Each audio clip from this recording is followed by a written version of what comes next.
Welcome to the Frog Splash Podcast, coming to you live from San Antonio, Texas. Once again, we are Jesse, Adam, Alex. Boys, we're missing Durelski today. That's okay. Once we get this whole group together, it's probably going to be for like something like SummerSlam or Money in the Bank. I'm really hoping it's Money in the Bank. Yes. But that's so. Right now, we have to really talk about Extreme Rules. It's actually one of my favorite pay-per-views every year. This one and TLC. If you're not counting one of the major main players we have in here. But to give you a quick little update from what occurred at the last pay-per-view, Jesse is the current leader with the standings of 9-7. I'm going to beat Alex to it today. Alex is sitting in second place at 8-8, so he's half skis. And I'm still in last place, only by disqualification at 6-10. Darrell, we're missing your predictions. Send them back to us. We'll just text them right now and get it. Yeah. For those of you who aren't aware of the contest we're having, send us your predictions, put them in the comment box. Between now and still the end of SummerSlam, we will be providing some great prizes. I think this one we're going to be giving away is the Under Armour Project Rock Red with the blue Brahma Bull. So keep an eye and look out for that. Let's get right into it and talk about the Rick Swann and Sasha Banks versus Noam Dar and Alicia Fox. Jesse, what's your take? Well, first and foremost, I do love that we're getting some sort of program out of Sasha Banks. And, I don't know how much longer we have Alicia Fox for. I think that her character is crazy, and she gets a good amount of screen time when they focus on that character. But this mixed tag team match is going to be really good. Rich Swann and Noam Dar. I think we'll put on a solid match together. And we've seen some matches from Sasha Banks and Alicia Fox already. I'm actually kind of getting a little bit bored with it, seeing it every week. But at the same time, I think both ladies put on really, really solid matches together. Alicia Fox does an amazing Northern Lights suplex, so watch out for that. Truth be told, it's going to be Sasha Banks and Rich Swann getting the win. There's just no way that it's going to go any other way. I'm in last place right now, so I need to play catch up. And it's either you got to swing for the fences. So I'll take the reverse. I'll take Noam Dar and Alicia Fox get the win on here, but it's very heelish. I mean, the only reason why Noam Dar even has a program right now in the Cruiserweights is because he's young and he knows how to speak English. True that. Sorry, Grand Metalik. You should be in there, but you don't know how to speak English. But I'm going to go with Sasha Banks and Rich Swann for this one. You would play it safe. Mm-hmm. Should be the pre-show match. What even is the pre-show match? It doesn't say according to the website, so maybe we won't have a match for the pre-show. We're just going to see people setting up ladders and tables during the entire time. The whole time? And they'll be doing counts of 10 each time. Do you think Rich Swann gets the pin or Sasha gets the tap out? Neither, because Noam Dar wins. They'll probably do a double something at the same time kind of thing. A little double. John this match Cena. doesn't matter. This match doesn't matter. All right. Yeah. That takes us right into the Cruiserweight. I'm glad you were talking about 205 because you're completely right. We only have 4 main players right now. I can't even count TJ Perk style right now because he's still going through this like weird transition phase. It's TJP now. Whatever. Perkinator is what I'm going to call him. And he's got a problem. We can bring it over here. Neville, who's the current champ, who lost the last pay-per-view only because of disqualification versus Austin Aries. The stipulation of this match being it's got to be submission. So we're definitely going to see some Rings of Saturn action. Who knows? We might. I mean, if TJ Perkins was in here, maybe we'll get like a calf thing. But I don't even. What's Austin Aries' submission move? It's the bridge crossface. What is that called? I don't even know. Why am I forgetting it? It's 205, so I know that's why you're forgetting it. No, but I remember it from NXT when he would do it. I'll remember the Glorious DDT. That's what it's called. I will take. I'm sticking with Neville. I'm sticking with Neville. No. Just make your prediction. It's time for Austin Aries to win it. If it's not here, they continue this feud and it goes until SummerSlam, but I think it would be better if they gave it to Austin Aries and then they feuded at SummerSlam over it with Neville potentially getting it back. I agree with Alex. I hate y'all. It is Austin Aries' time. We could potentially see quick exchanges of the title, maybe over the next pay-per-views. But yeah, I definitely think Austin Aries is going to finally get his gold, his purple gold. Purple. Austin Aries With orange. taps out. Something heelish happens. Rematch on Tuesday. Austin Aries gets it back. That's me. Huh. I'm really big right now on like title changes on like on Tuesday, Raw, yeah. Monday shows. It's happened. It's happened. We saw this It's title. gonna stick one of these weeks. We saw this title exchange hands a lot on Raw. So just giving you guys a heads up, there's only one more match on here that is not for a championship. Our current champ for the universe is not there again. Of course. He'll be there for Great Balls of Fire in Dallas, Texas. Interesting title. Are we going to that? We're gonna be floating. We'll talk about that. Yeah, I think we're gonna float the river that weekend. Oh, Come float the river, and then we'll go watch pay-per-view afterwards. But let's get into the Raw Tag Team Championship. We got the Hardys versus Cesaro and Sheamus. It's in a steel cage. Alex, who wins? The Hardys would not come back to WWE without knowing for sure that they were going to have a nice program, nice title run to start it all off. So because of that, although they are getting Cesaro and Sheamus some more time being heels, which we know that Sheamus can be it, Cesaro is now coming to his own with that. I know in the past, whenever he was We the People, he was also kind of heel at that time. Jack Swagger. Smiled too much. Smiled too much. Yeah. And even now he's still, but yeah, neither here nor there. It's going to be the Hardys winning this. It's not going to be until they decide on having a program where they can start making Matt Hardy broken, where they'll take that away. So that's what I got. And it's going to be a good match. It's in a steel cage. Come on. Swanton bomb off the top again, TNA style, with this boy right here, Kurt Angle. It's going to be great. Yeah, I agree. Matt Hardy and Jeff Hardy retain the gold. It's going to be a great match in a cage. I'm hoping to see a twist of fate maybe off the top turnbuckle. But yeah, it's going to be... That was not a twist of fate on Monday night. It was not, and I called it out via text. It was a neck breaker, but that was Miz's fault, not Matt Hardy's. That was so weird. Yeah. Do I go with you? Don't do it. Do I go against you? Do I go with you? Do I go against you? This is a kind of half and half on me, though, even. I could see it going the other way. We might be eating our words next Well, podcast. we talked about the pay-per-view before where they were all together, Cesaro and the Hardys, and we talked about, and I specifically said that, hey, they're not going to, the Swiss Mix is not going to win it here. They're going to find their way. They're going to be a little bit more heelish or get caught or something's going to happen to that nature. You guys, I'm so big like on bigger stories. I like Extreme Rules. I think this is the perfect place, a steel cage, to show off the real Jeff and Matt Hardy style. I'm trying to remember the last time I remember Sheamus or Cesaro in a steel cage match that wasn't the Elimination Chamber. So they don't have as much experience. I'll go with you on this. All right, the Hardys win. Yeah, because they have to end this feud, and then it goes into the Good Brothers against them, IWGP versus ROH champions. Like they've got to continue this thing where they're the biggest faces before they become the broken heels. Yeah. Agreed. Fair enough. Yes.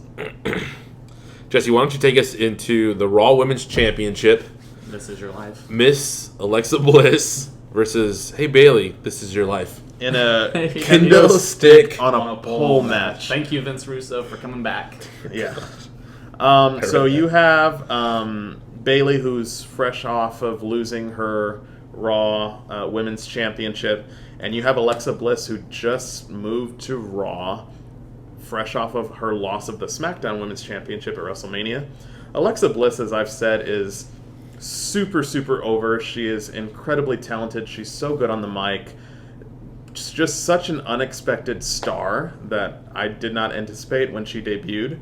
And Bailey, of course, is just like the John Cena of the women's division. She's just the babyface that we all root for.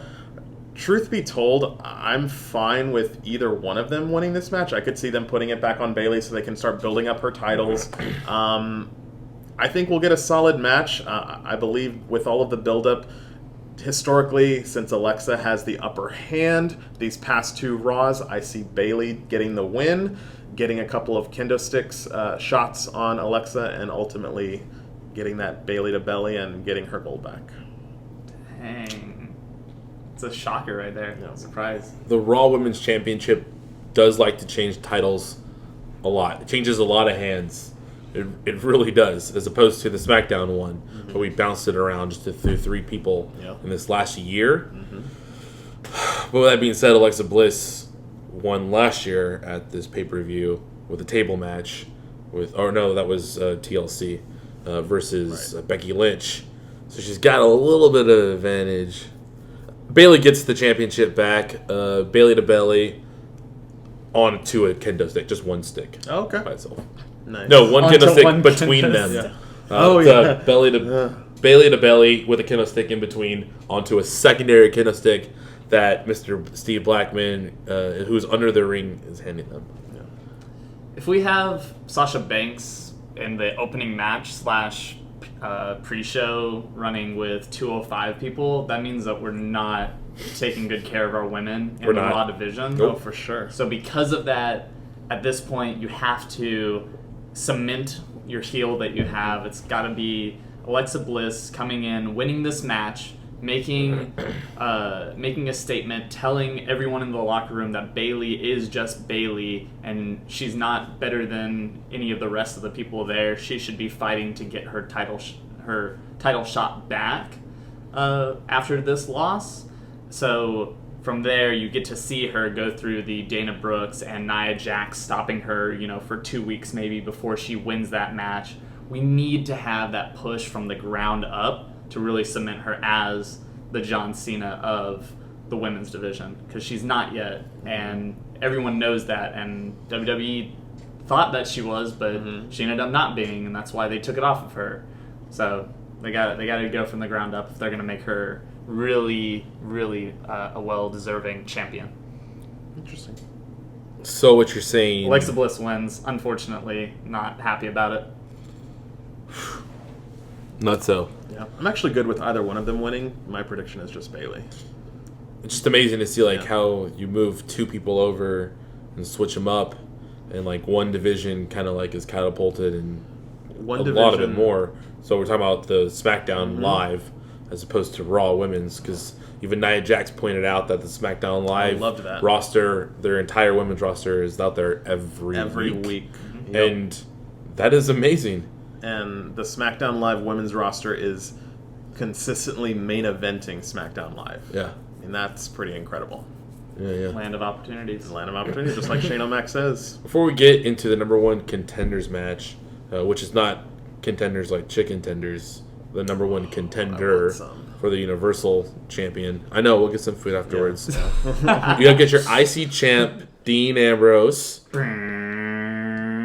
versus Awesome! I came to play! In case you didn't know, that was the Miz's intro. And his theme music. Mr. MTV. Yeah. Coming back on the challenges. In the reunion shows. I can't wait. I love the Miz when he was back. Like the Miz Mizanin. Mizanin. Yeah. Alice, what do you have? And tell me a little bit more about this non-disqualification, unless he is disqualified and then he loses.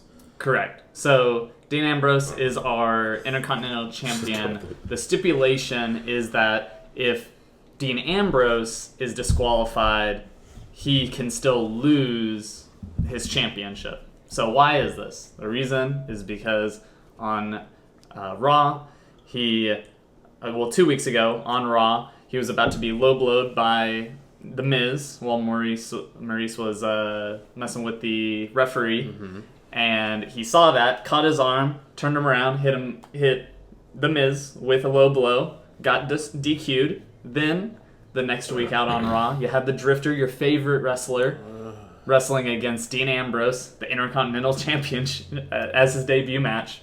And The Miz came out, and instead of beating up Dean Ambrose, he hit the Drifter. making the Drifter win the match because he DQ'd Dean Ambrose. Yeah. So because of that, in order for him to win this match, The Miz can do submission, pinfall, or if Dean Ambrose somehow DQs himself, he will lose that championship. And this is where we see The Miz on his comeback tour, and he wins the championship because this is a boring feud that we've seen before on SmackDown Live, and it was better. Was it 7? Would this be 7? Yes, this will be 7. This will be his 6th seventh comeback tour. And he needs to get to what number to tie Chris 9. Jericho? 9. Okay.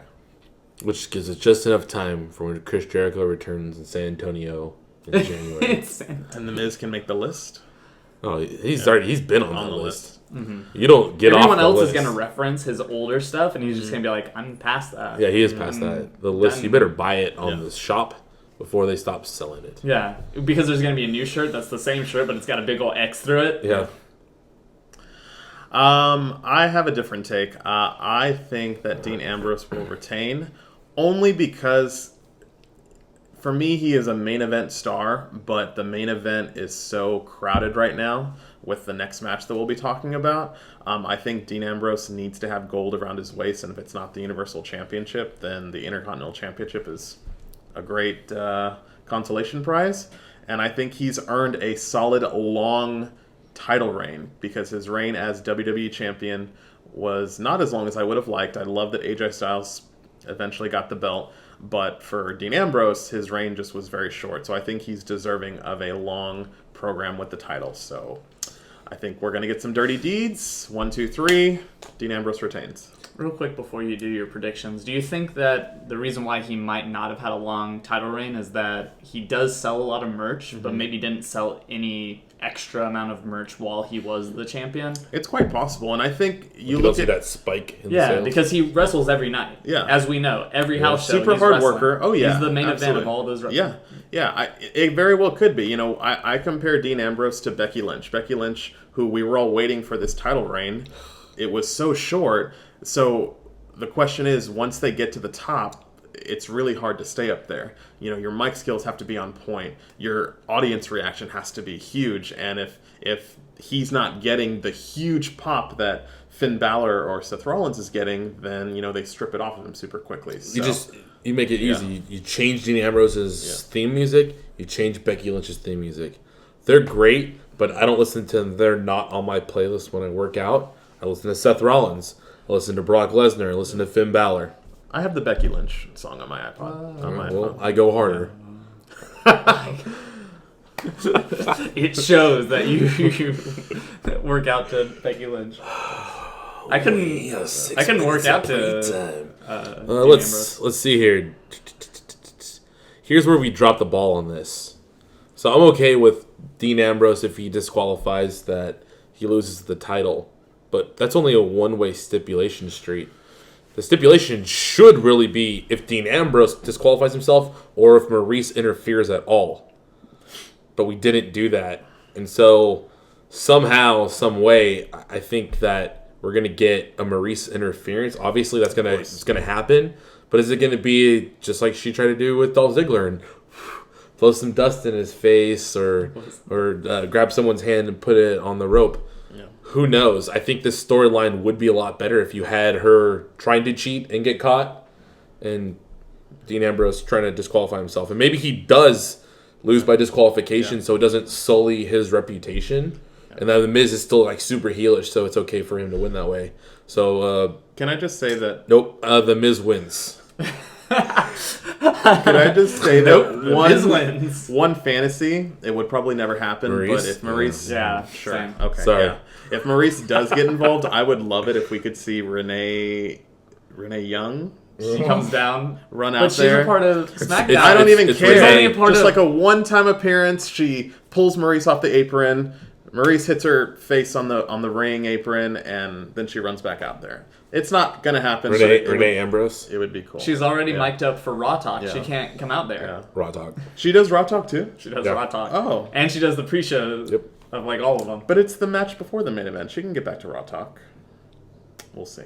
It's not happening. You've seen the but technical issues I that would they have love- on those shows? Yeah. It's all live. Okay. I went off. So this takes us I'm to cool our with that. last match, which is good because we have a lot of time. We've actually done really well today. Yeah. Brock Lesnar is not wrestling again. Again. I might be okay with this because I think he's going to drop it whoever wins this next match. And I'm okay with this because he's not there. He's not working. It might be in his contract to have it. Took him 2 years to get back and get that title back after losing at 31. So I'm good with this. But we've got Roman Reigns, Seth Rollins, Finn Balor, Bray Wyatt, Samoa Joe. 4 of these 3 men have been the world champion in this last year. Samoa Joe has been the NXT champion. So you've got a lot of prestige in these 5 men just to begin with Bray Wyatt being the most recent and having the SmackDown Live title, which is the WWE Championship. Yep. That's what they're calling that these days. Yep. Finn Balor was your first Universal. Seth Rollins never won the Universal, but he was the last champ that beat Brock Lesnar for a title or for the title, right? He actually pinned Roman Reigns. Well, you've got Samoa Joe who's fought Finn Balor, and everyone here has fought each other somewhere along the way, whether it was indies, whether it was over in Japan, whether it was in a dojo that Samoa Joe owns in San Jose, California. These guys know each other. I'm going to go out on a very big limb here because this is a Fatal 5-Way Extreme Rules, so that tells me that it's no DQ if there's a Fatal 5-Way. There was a match that is a very famous match. It had Kurt Angle. It had The Rock. It had Rikishi. It had Stone Cold. It had Angle. The Hell in the Cell. Armageddon. No. This match was the match of that era. If you go back, you watch it. It's on the network. It was probably one of the best matches I've ever seen. It started in the ring, went out to the ring. There was some cars involved. They came back in. There was a forklift involved. There was blood everywhere. Trips H was in there. All of it. The sledgehammer. My sledgehammer. This match has the potential of being just like that. You've got 2 big boys, and I mean big boys, with Bray Wyatt and Samoa Joe. Those guys are huge. They're just really big guys. You've got Roman Reigns, who is Roman Reigns. He's Roman Reigns. Yeah. You have Seth Rollins and Finn Balor, who have similar body styles. They're very athletic. So you're going to have a lot of fast pace and then power movements in here. And to give it to just one of these guys, you only have a 1/5 chance of getting right, it. so I'm going to get it wrong. So I don't want it to be Roman Reigns. It probably will. I don't want it Samoa Joe, not yet. Yeah. I'm going for the Finn Balor. The demon comes out. Finn Balor. It's Balor. It's Balor time. Do you want me to say? Because You gonna put a zonker on his prediction? No. I'm wearing the shirt today. It's Balor Club Worldwide. If I'm gonna watch wrestling, why am I gonna watch it and not have fun watching it? If I can't root for the guy that I like, that I think should win it, then what's the point of watching it? Yep. All these other guys, they cool, I guess, except for Roman Reigns. You need to stop doing super/man punches because they're really bad. Finn Balor. Because I don't want Jesse to, because he interrupted me, so I'm going to interrupt him. What if during this match, Braun Strowman comes out somehow with like arm in a sling and then just like kidnaps Roman Reigns, and then you never see Roman Reigns for like a month? That'd be really nice. Good story. I'm actually surprised that they brought him out when he was already injured the first time. Yeah, injured. It's not real. It's not real? No. Yeah, the WWE doctor is just like Vince McMahon had when Stone Cold beat him with a bedpan. At the end of the day, Samoa Joe has less than a 33 1/3 chance of winning this, which means that he can't win it. Finn Balor wins it. Oh, totally. Finn Balor. I mean, we had that... Triple Finn Balors. Yeah, totally. Triple Balor. We had that WWE 24 special, whatever it was. I mean, he lost that night against Roman Reigns. Yeah, he has a lot of attention on him right now. He is super over more than anybody else. Finn Balor. Absolutely. First time all 3 of us agree, huh? Oh, I was late. Oh, we're going to do the third one. Yeah. But do we get the final bonus points? Do we get the demon? It's pay-per-view. You get 1 point if you get it right. Coming out, did we get the demon? We get the demon. Or do we get Balor Club? I mean, if you look at the promotional material right there, you see him as the demon. He's got to stand out. If you put him next to all these other guys, he's going to look like... Yeah. Also, if you don't, he's just a guy wearing black trunks. Mm-hmm. And he typically comes to the pay-per-views and as demon, just like he did all the takeovers in demon form for the most part, right? Mm-hmm. Yeah. Seth Rollins is the first one in. Then the demon comes out and Seth Rollins gets scared. That's what you see. You see the babyface scared in the ring, and then everyone else gets to come out after that. I thought it was some pretty good predictions here. But tell us what you think right in the comment box. Remember, we got this contest going on. Like and subscribe. Give us your input. We want to make this thing better. So we appreciate your time. And remember, everything we do here at the Frog Splash Podcast is too sweet. And it's for life. Oh, yeah.